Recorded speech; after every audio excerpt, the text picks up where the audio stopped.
What's up, everyone? It's your favorite optometrist, Dr. Daryl Glover. And I'm Dr. Jennifer Lyerly, resident optometry nerd. And welcome to Defocus Media, optometry's #1 podcast, where we discuss the hottest topics, latest technology, eyewear, practice management, and more. So sit back, relax, and defocus.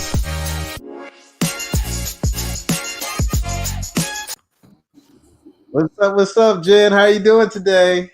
Hey, everybody. We're so excited to be here. If you guys have been following us on social, you know this is a topic that I've been really excited to talk about. So I feel like we've had it in the works. Dr. Besharat, we talked about this like a month ago, and I've been eagerly awaiting actually get to talk to you about this in person and share it with everyone else.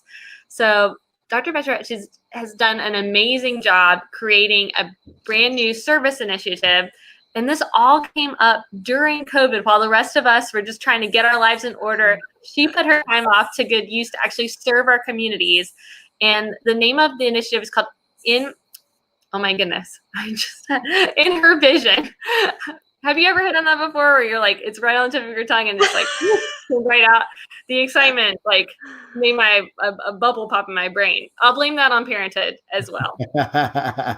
Jen, I get that way every day in the exam room. I get so excited to tell someone about what I'm going to prescribe for them. And I'm like, oh man, I just had a brain fart. They're like, Dr. Glover, you're about to tell me that I need an anti-reflective coating blue light protection as well. The same thing you tell me every year. I'm like, well, hey, you can take my job. I don't need to be here today.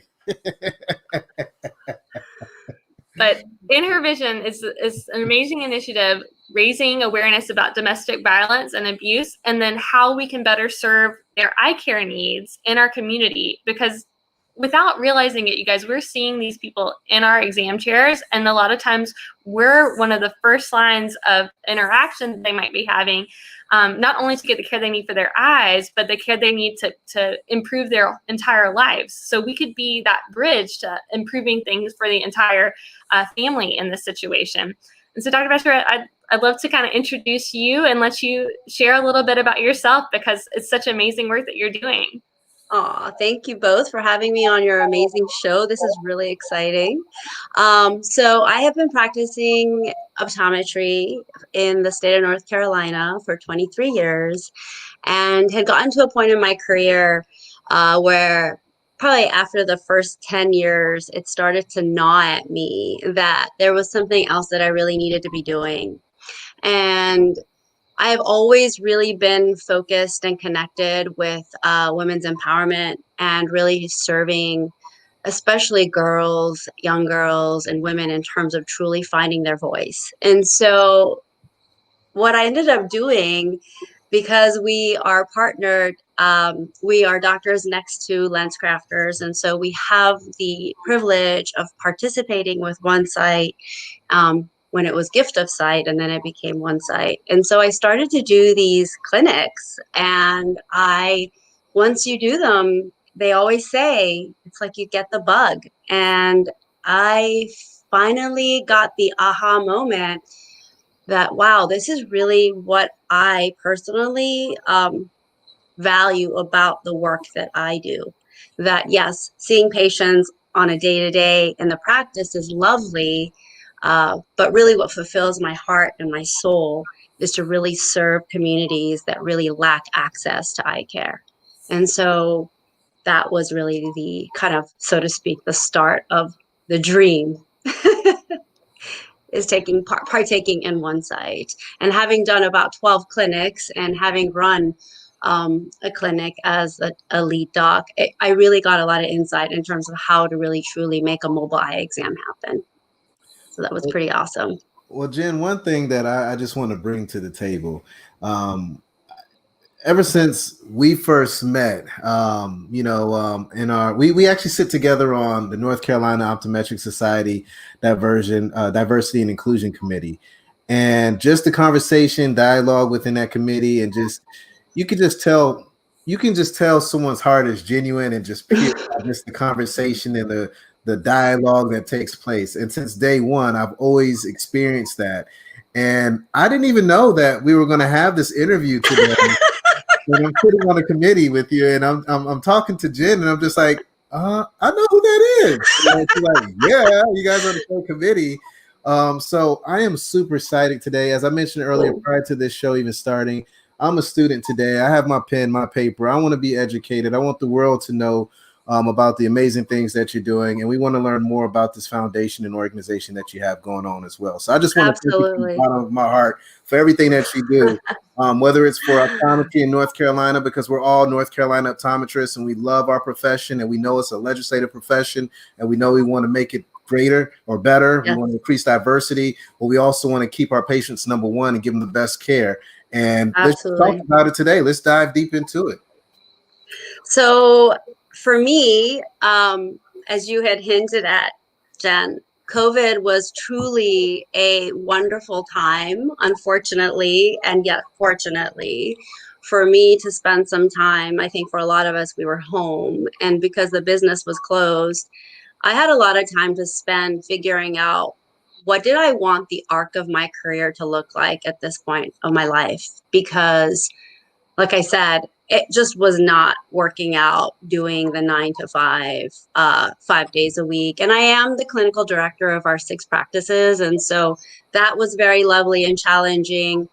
But I just needed a little bit more work that was soul driven and purpose driven. And so I started to just unpack all the things in my life that felt like they were hindering me in terms of really seeing the potential that's out there in terms of what I really wanted to do. And what are the skills that I have that come to me in this really natural way. I feel like I enjoy educating patients. I enjoy telling people why it matters to go get an eye exam, that it's not just about those lovely expensive glasses that you're wearing on your face. It truly is about how your eyes are working and what's happening internally health wise. And then I thought about, then the connection was, okay, I have this skill. And then I really, really love doing service. And I really feel like we just don't have enough people out there taking care of our communities in need. And we provide one-side eye exams in our locations, but rarely are they ever taken advantage of. And that felt really hard for me to accept as somebody who loves the program. And so, we did the whole like community service and drumming up the beats and like getting people to come. But I realized access is really tough when you don't have transportation.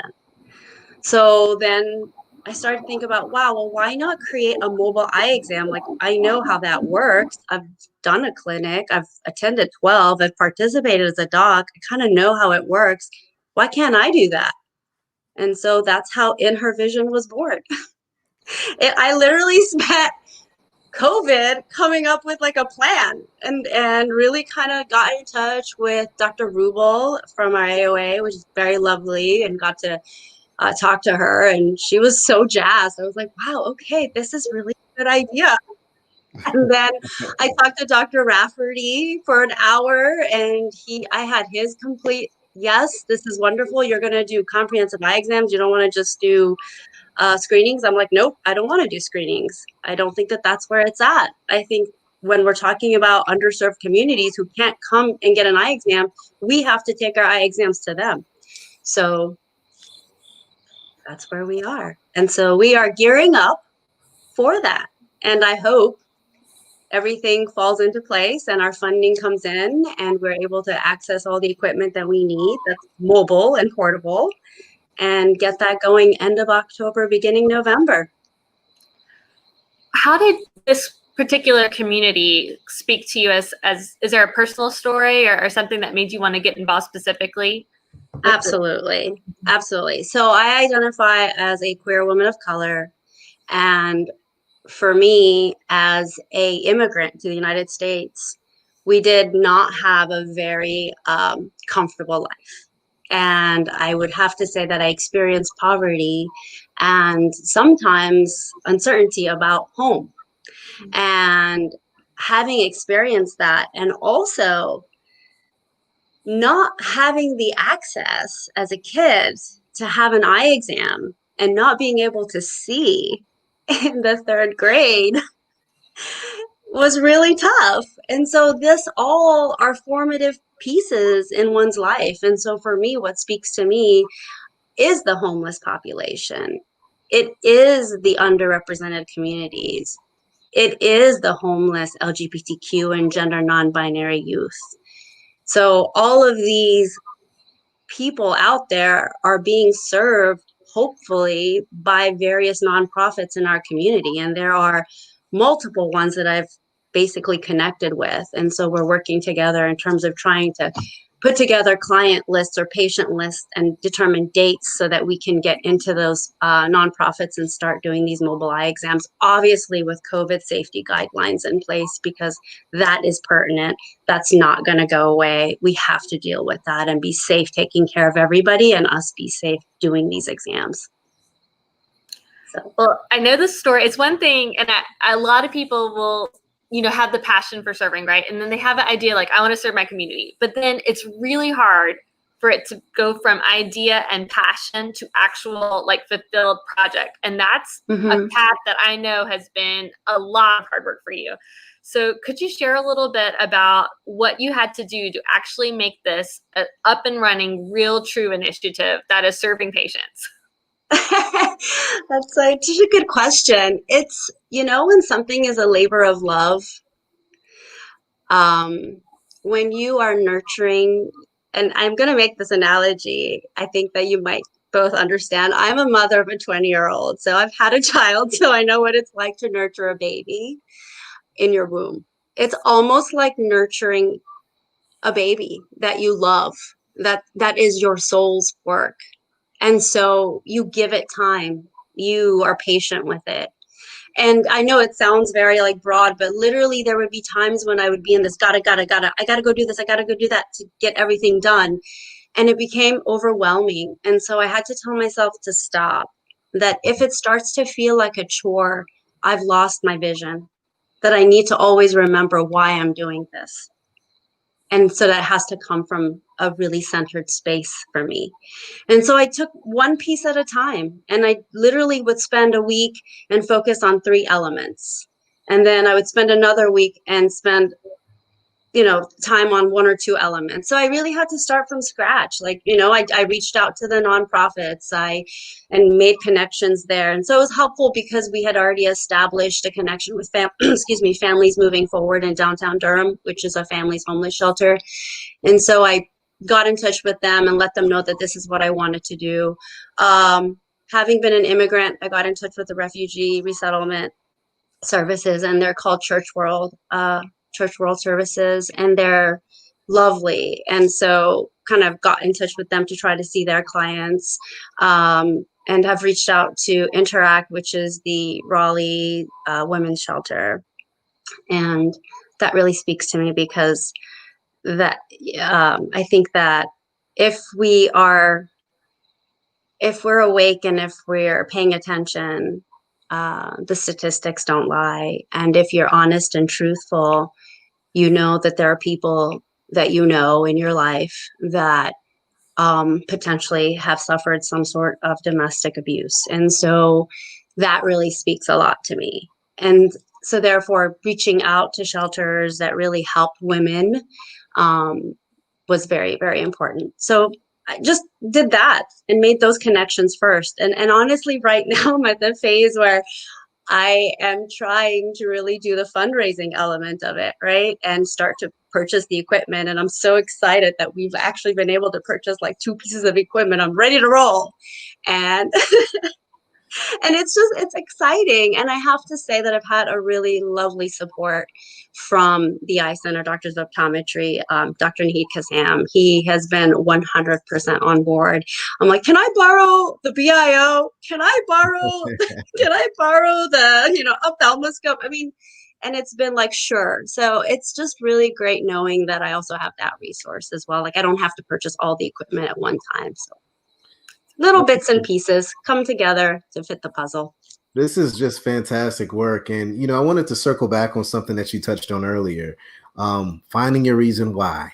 That is one thing that if you are watching or listening to this show right now and you haven't figured out your why, your purpose, you really need to dig deeper and figure it out, because once you figure that out, you're free.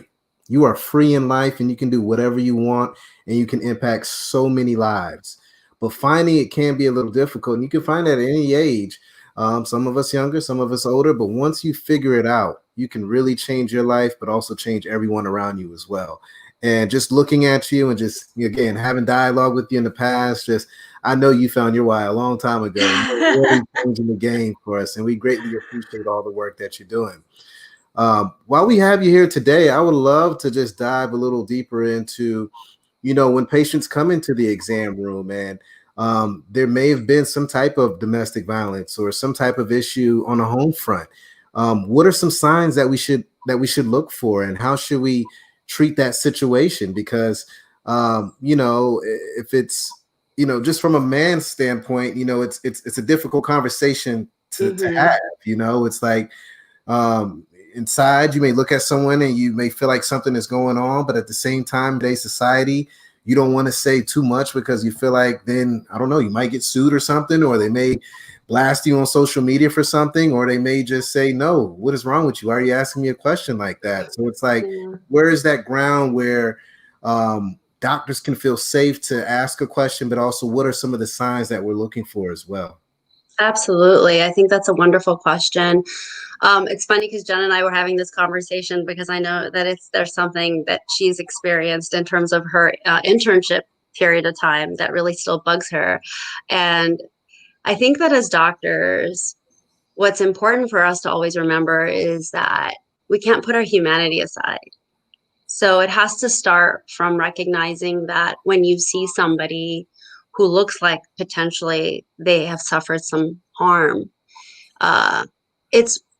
it is totally within your duty as the person who is taking care of their eyes and their general well-being, essentially, right? Because we're asking them about their health, we're asking them about any trauma, we're asking these questions. And it's okay to really ask the question when you see a lacerated lid, when you see a black and blue eye, when you see a hyphema, when you see signs that really indicate, and in your gut that something's not right, that you say, how did this happen? Are you safe at home? Is there someone at home that's hurting you? Are you being threatened? And if the other person is in the room, you can simply ask the other person who's in the room, that's not the patient, excuse me, but I'll need you to leave the room, because this is now patient doctor confidentiality, and that we have to respect that. Right. And if the patient says, no, it's okay, then I think that if it's very serious, then you can say, well, I really do think it's important for us to do this exam in private. Gotcha. For the well-being of your, your overall health. I think it's okay for us to be uncomfortable. Yeah. I think we need to feel discomfort, because in discomfort, we can step up. Yeah. I actually think if there's one long-term thing from our COVID protocols that I'd like to see carry forward right now in our office policies, if you're an adult, you cannot have a guest in the exam room. The exam room is a very small space, and having more people in there right now is not obviously a great condition for a patient or a doctor. But long term, I mean, having an extra adult in the room sometimes can stifle some of these conversations and make them more difficult to have. So I actually think even when COVID's over, we should strongly consider for patient privacy purposes, okay, you're an adult woman, your spouse, your boyfriend, he's not allowed back here. This is a private space. Absolutely. I think right now COVID makes it easy for us to do that, right? We're like, listen, it's a tight room. We need to respect social distancing to be safe. It makes it, but I just think you're absolutely right. And I think as doctors, there is a level of power that you have, because this is your business. This is your practice. You get to set the tone.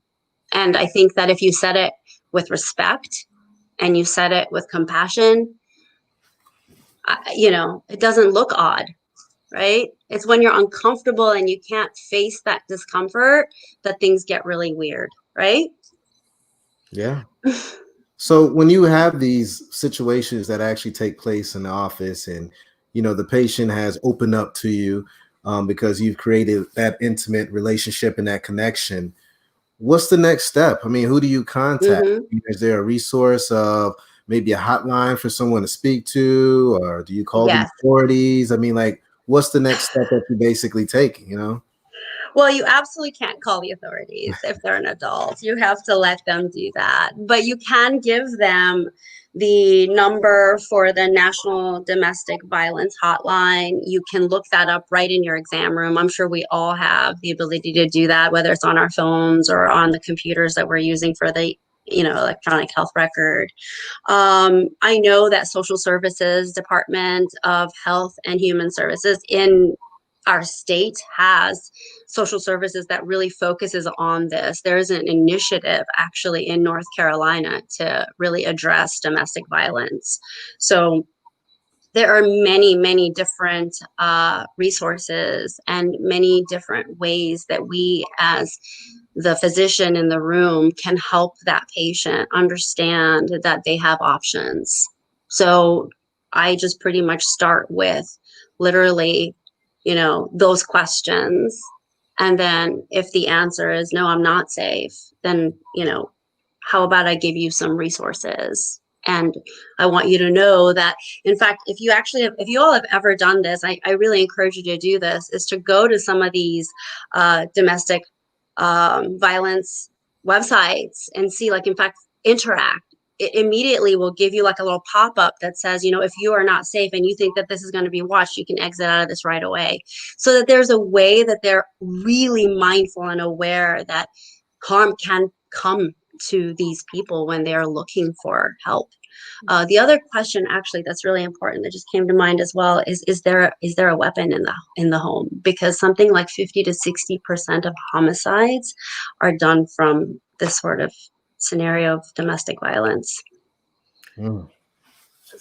Just very statistically, it's just really scary. So I think, and then when you look at the national statistic, that the likelihood that 25% of women in their lifetime will experience some form of domestic violence and 8% of men.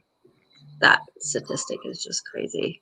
This is a crisis. This is a health crisis that anybody in terms of race, ethnicity, religion, socioeconomic can experience, right? Like, this isn't just one group of people. This isn't just this particular socioeconomic class. Yes, I mean, there's definitely disparities and there's definitely triggers and there's definitely stressors. There's definitely a lot of trauma. But I think that what we need to really be mindful of is also remembering that piece, right?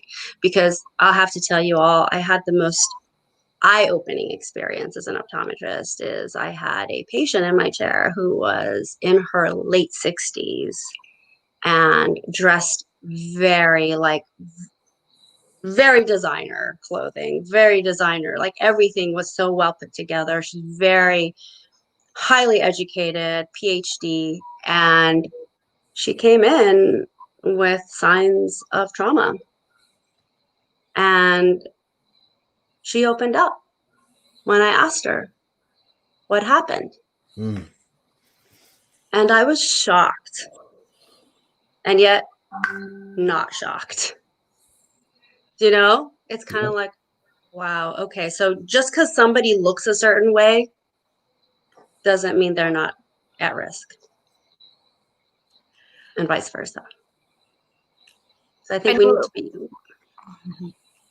When we're having this conversation, I think a lot of us would be like, oh, well, if I see the situation, like, definitely I'm going to do this. I'm going to report it. Like, but it's a lot more difficult and a lot more challenging when you're actually in the situation. And you mentioned earlier, we had talked earlier in setting up this conversation, and I did have an experience as an extern that I still feel like I didn't do the right thing because I did nothing right, and so that I'm going to have to live with this for forever. But I was an extern in a practice. Obviously, someone came in with an emergency. He was a child. He was under 10, high FEMA, and having the conversation about what happened, the parent disclosed like, oh well, we were.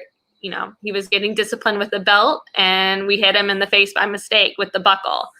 And I was like floored, horrified. And I told the doctor in charge, my preceptor, I was like, well, what do we do now? Like, we need to report this or, what happens next? Because he was abused. Like, that's how this happened. And the doctor was adamant, like, that I was wrong and that's just discipline and it was an accident and there's nothing that's going to get done other than just we'll treat the high FEMA. And I did feel like I had, I was told what to do and I was here under his supervision and it was done. Like if I did anything more than that, I was going to be in trouble and maybe even be sent back to school and like done with my externs, right? Like, so I said, okay. And like to this day, I feel terrible about it because that kid did not get help. And I don't know like what could have happened next, right? This was a one-off. This was one incident, but like what about next time, right? And I didn't know what to do. So when I asked someone for help that was in the leadership position and he said, do nothing, I was like, well, I don't know what to do that's different than nothing. So I guess we do nothing. And this comes up and you're in these situations and if you don't go fast and you don't have a plan of action, you will also do nothing. So hopefully you guys, the next time you're in the situation, you remember these things that Dr. Besharat shared so that like, yes, you do something and this is what you do. Right. And with children, I think it's really different. Actually, we are required actually by law. If you suspect abuse, if you suspect that a parent or a guardian or caretaker or caregiver is harming a child that's under the age of 16, you have to report that to social services. There is no, is it or isn't it? Social services will need to go and visit and see if that's the case. But to come back and just kind of circle back to you, Jen, I feel like you did the best that you could as a student who was training and who didn't have all of the tools that you have now then. And so I think you can just forgive yourself. And I think you know that you were trying to do your best because you did go to the preceptor, because they are the ones who are supposed to be guiding you. That's why they're the preceptors. And so I think you're being a little hard on yourself. I think you will do differently the next time. Hopefully it won't happen, but you are ready because this has moved you to look for something different. Wow. Yeah. I appreciate that word of support, but I just know the statistics you shared, my experience is just one of many experiences that you guys are probably having across the country. And whether you're a student or the practicing optometrist, like let's all just feel more empowered to do our duty and listen to what our heart is saying. Because, we all have the ability to help someone if we really kind of reach down and think about what our power and benefit to society can be. And we don't have to necessarily go through authoritarian chains of command in these positions. It's easy to think that that's how it's supposed to be because that's that relationship, but that doesn't necessarily always have to be the case. And I actually think that younger and student optometrists are way smarter about that than they've ever been before. And through social media, they've learned the power of their own voice a lot better as a generation. Absolutely. Absolutely. I would 100% say yes to that. So there's a lot of hope in young ODs really truly doing what's right for the patient and really stepping up and stepping into their truth about how we take care of our patients that really truly need to be served. So we know you're doing all this great work, but we know you can't do it by yourself. So if someone wants to get involved with In Her Vision Foundation, what can they do? How can we step up to the plate to make this organization just be the best that it can be. What can we do to help and just make the world a better place? If you don't mind just sharing what our colleagues can do to step it up. Absolutely. I love that you asked that, and I appreciate that. So for us, our vision is truly to empower the community that we're serving, especially the women and the children, to live their life to its fullest potential. And so we really need, as if there's optometrists out there who are licensed in North Carolina who want to commit to helping us do these mobile exams and volunteering their time, that would be incredible and much appreciated. As the numbers grow, I alone, obviously, and the other docs who I have can't do it by ourselves. The other thing is that if you're not an OD and you still want to help and you really want to get in there, I would love volunteers to help us do some of the pre-testing. So it's just about making the flow go in terms of the clinic. If you're interested in helping in terms of financially, you can visit our website, which is www.inhervision.org. And there's a donation page, and you can help us out that way. We are working towards becoming a 501(c), which is a nonprofit. And so I'm super excited about that, as that will open up more doors, hopefully, in terms of getting some help from some of these other corporations that should definitely start to pitch into our community. So Absolutely. yes, Absolutely. that would And be lovely. we have a lot of great organizations in North Carolina, so I'm pretty sure everyone's going to step up to the plate and do what's right. So I'm pretty sure you're not going to have any problem with getting funding. And I know something else that you're probably looking for, any donations with equipment, I'm pretty sure, right? If someone can Oh my gosh, yes. definitely hit you up, because Yes, I mean, you want to be definitely. able to get out there and make this happen, and you need the equipment. Without the equipment, nothing's going to happen, right? So please, if you're listening, if you're watching, you have some equipment in your office that you're not using, or if you have access to some equipment, please donate it. It's going to a good cause. It's only going to make this world a better place and help someone see and take care of these patients, because we got to be able to reach everyone. Not everyone can come into the clinic, like we said at the top of this conversation. Sometimes we have to take the clinic to the patient. And Yes. Vision is definitely doing this and definitely making a change in this world. So please, please support financially, with equipment, with your time. Let's make a change, you guys. You know, COVID-19 has really woke everyone up. It's time to reset and realize that we can't be selfish. We have to help the world and help other people be better and give them a better just life in general. Yes, absolutely. And I really appreciate that, because it's really true. You did make me think about something. I thought about how in our vision, really, the work for us is truly about giving access to vision, and then really mentoring and building relationships with our patients so that we can truly help them live their life with confidence, right? So there is that mentoring piece too that comes into play as we build a relationship with our patients that we're serving. And I thought about this in terms of the smaller community that I live in, which is Durham, and then expanding that out to obviously Raleigh and Chapel Hill and Cary. And then I thought, well, why would we stop there? What if I have ODs who are out in Fayetteville or out in, like, Rockingham, and they want to do this, and there's nonprofits over there that could benefit from this? Why couldn't we do this all throughout the state? Yeah. And I would love that, as if it was some sort of, and this is going to be such a bad analogy right now, but as if it's a wildfire, right? I just wanted to, like, the entire state has these ODs that are energized, who really want to, like, make that contact with those nonprofits that really speak to their hearts, and have us come in and help, and we all work together in terms of getting these patients seen and truly taking care of different communities throughout our state. Like, how incredible is that? Well, I'll tell you this, with your passion and with your leadership, anything is possible. That's for sure. Thank you. Thanks, Daryl. We talked about earlier, if you guys have been feeling burnout, if you're not sure, like, do you love what you're doing? Are you enjoying it at all? Finding your reason why it is going to give you the love back for this profession, and the love for what you wake up and do every day, right? And this is more than just, clearly, this is not a North Carolina specific problem. This is happening all around the country.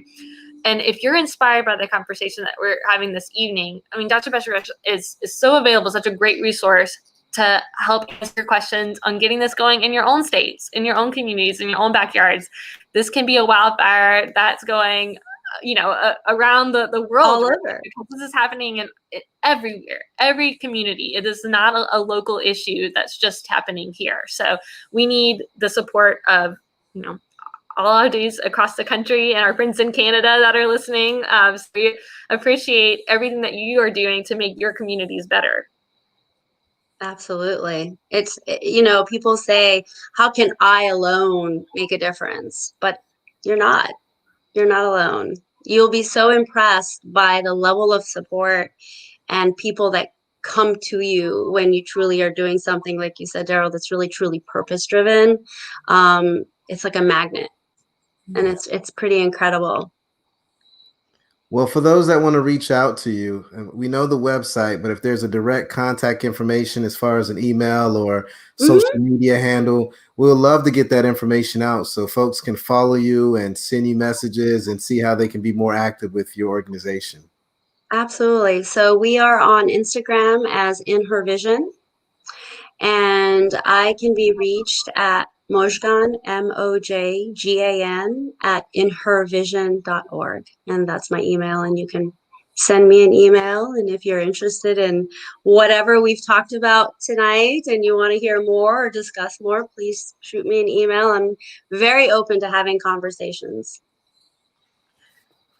Thank you guys so much for your time, and thank you so much for what you're doing. I know the first time I spoke with you, I knew I was going to probably get close to like crying if we did this live, and I was like right there at it.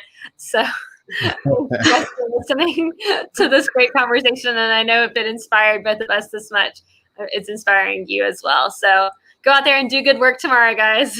Yeah, most definitely. Yeah, and thank you again. I mean, just the stuff that you're doing in our industry is incredible. I mean, I get to see what you're doing behind the scenes, and now seeing this on the forefront.